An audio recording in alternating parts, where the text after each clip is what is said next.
My Spirit Coin. Sebab diorang ni masa tu macam tengah lepak-lepak, lepas tu macam berbual macam nak buat apa lah, kita ni tak balik. Yalah, nak balik pun bukannya lama pun cuti, 2 hari macam tu je. Dia mula macam memanggil, menyeru, mula-mula huruf T, E, R, B, A, K, A, R. Terbakar. Hai guys, Assalamualaikum. Welcome to channel Faiz Cerita. Guys, terima kasih banyak-banyak kepada korang semua yang sudi untuk menonton video kali ini. Aku harap korang semua dapat stay tune sampai habis. Dan juga buat yang baru mengenali Faiz Cerita, salam perkenalan guys. Dan jangan lupa guys, yang belum lagi subscribe, bantu guys subscribe, like, share, komen. Dan jangan lupa untuk klik button notification guys. Dan guys, diingatkan penceritaan hanyalah sekadar untuk perkongsian dan juga hiburan semata-mata. Dan aku nak minta maaf macam biasalah, sekiranya kalau ada kelemahan, kesilapan sepanjang video ini, mungkin ada bunyi-bunyi bising yang aku tak boleh nak kawal dan elakkan. Aku akan cubalah untuk perbaikilah kelemahan yang mana boleh dari semasa ke semasa geng. Jadi untuk dalam video kali ni, apa yang aku nak kongsikan, cerita ni mungkin ringkas, mungkin kisah ni berlambak-lambak di luar sana, tetapi berlainan pengalaman lah. Di mana kisah ini dikongsi dari seorang yang katanya pengalaman yang menyeramkan yang berlaku bukan sahaja kepada dia, tapi juga berlaku kepada 4 orang kawan dia, termasuk dia 5 orang lah, yang di mana masa tu dia dengan kawan-kawan dia berumur 17 tahun. Dan benda ni berlaku dekat asrama. Dia orang diganggu waktu dia orang sedang bermain Spirit Coin. Lelaki yang berkongsi kisah ini dikenali dengan nama Farid, dan 4 orang lagi kawan dia dikenali dengan nama Aiman, Zikri, Dani dan juga Hakim. Macam mana diorang ni boleh terfikir nak main Spirit Coin ni? Apa yang Farid ingat lah, dia bagi tahu waktu tu cuti tau, tapi tak lama, dalam 2 hari. Diorang berlima ni tak balik, pelajar-pelajar yang lain banyak yang balik. Jadi dekat dom tu kosong lah, memang tak ada sesiapa sangat lah.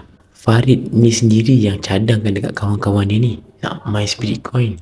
Sebab diorang ni masa tu macam tengah lepak-lepak, lepas tu macam berbual macam nak buat apa lah, kita ni tak balik. Yalah, nak balik pun bukannya lama pun cuti, 2 hari macam tu je.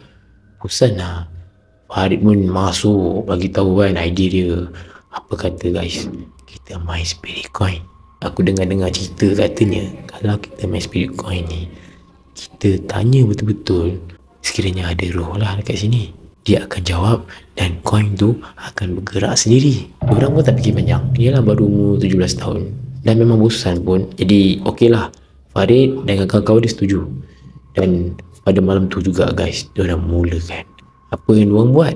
Diorang duduk dalam bulatan, lepas tu diorang ada tulis-tulis dekat satu kertas kosong lah, macam kertas A4 macam tu, A, B, C sampai Z semua. Lepas tu ada kolom lah, macam kotak yes dan no.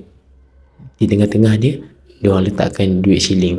Kata Farid, seingat dia dalam 20 sen macam tu. Lampu memang diorang padam lah, hanya menggunakan lilin saja. So bila dah mula ni, apa yang Farid buat? Dia mula macam memanggil, menyeru. Yang dia kata dia dapat ayat-ayat tu dia cari dekat internet. Antara ayat yang dia ingat waktu dia macam menyeru tu, dia bagi tahu, kalaulah ada roh di sini, datanglah kemari, gerakkan siling ini untuk menjawab. Mula-mula senyap ni tau, senyap lah. Lepas tu diorang ni lama kelamaan macam tak serius, diorang macam gelak-gelak. Dan salah seorang kawan Farid, Aiman ni, dia macam menyoal, tapi random lah. Dia macam cakap, roh-roh, engkau ni sebenarnya mati macam mana? Dan masa ni jari-jari diorang memang dekat shilling tu lah. Lepas dia Aiman menyoal tu, shilling tu bergerak guys, ke huruf-huruf. Mula-mula huruf T, E, R, B, A, K, A, R. Terbakar. Bila bergerak macam tu, diorang semua auto terdiam. Masa ni diorang semua dah rasa macam lain tau, dah rasa macam takut-takut, tapi nak juga teruskan. Dan kawan Farid yang lain, nama Zikri ni, dia pula menyoal. Dia menyoal, nama kau siapa? Bergerak lagi shilling tu ke huruf-huruf M, A, I, N, A, N. Mainan. Kawan Farid yang Dani ni boleh gelakkan pula. Farid masih ingat kawan dia Dani ni cakap, alah, mainan je, tak seram langsung. Lepas dia cakap macam tu, boom, lilin semua terpadam. Dan kawan Farid, Aiman, pingsan serta-merta. Bila kawan diorang yang si Aiman ni pingsan, diorang ni dah kelang kabut cari lighter lah, nak nyala lah, sebab dah terpadam semua kan, dah gelap. Cari lighter, on kan, nyala kan cepat. Bila diorang nyala kan, si Aiman tu dia menghadap dinding tapi dalam keadaan tak sedar, dan mulut dia macam ada berbisik ataupun bercakap sesuatu. Dan diorang ni pun kejutkan Aiman ni, nak sedarkan dia ni, sebab Aiman ni tak sedar. Kejut, Man weh, kau sedar tak ni? Apa yang keluar dari mulut Aiman masa tu? Jangan angkat duit tu. Dan kawan diorang, Hakim, terlampau panik sampai membuatkan dia ambil siling tu, pergi buang ikut tingkap. Lepas dia buang tu, kipas siling berhenti. Masuknya angin, guys. Kata Farid, angin ni kuat sangat, satu macam punya kuat. Lepas tu pula yang Farid masih ingat, dia macam ada nampak sesuatu dekat bawah katil. Tak tahulah dia punya, kadang takut kan, halusinasi ke apa, hayalan ke, tapi yang dia masih ingat, dia ada nampak ada benda bawah katil. Dan dia tengoklah intai, dia nampak ada kaki tu macam terbakar, nak keluar daripada bawah katil tu.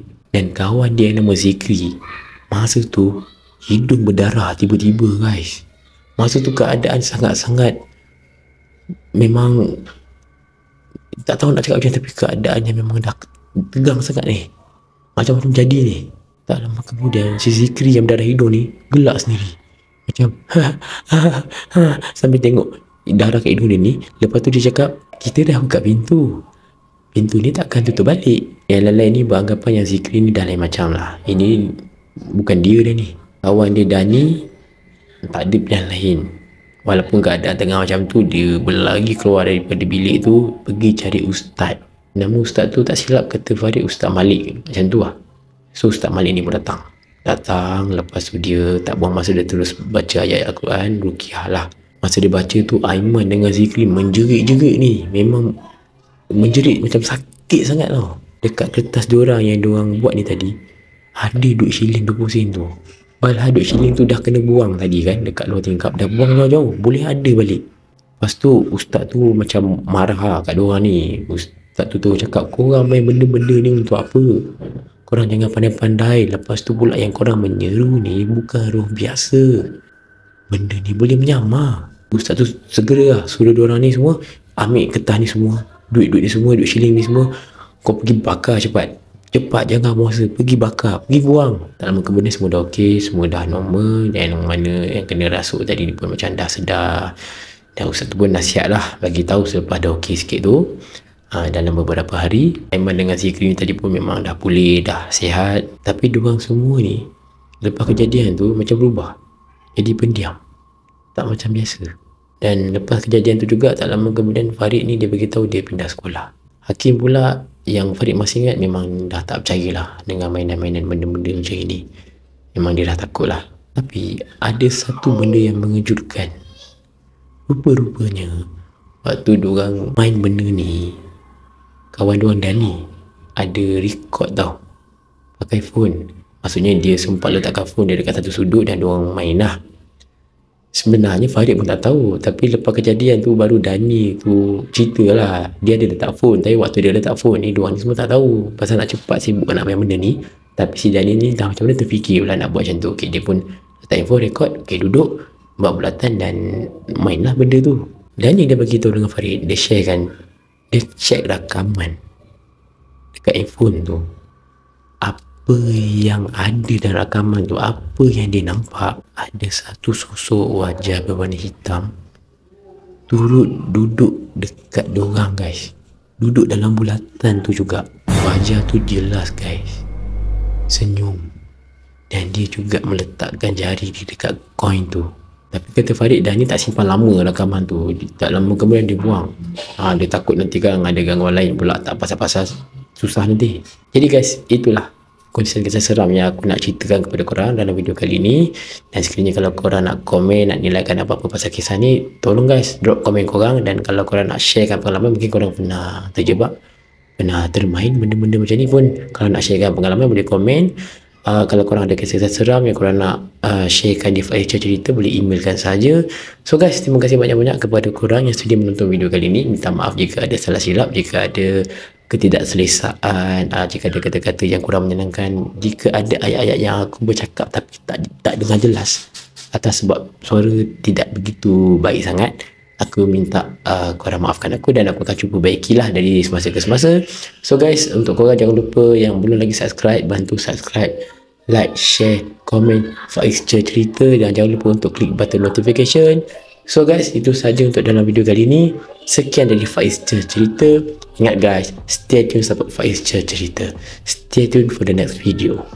Meremang sampai pagi. Assalamualaikum.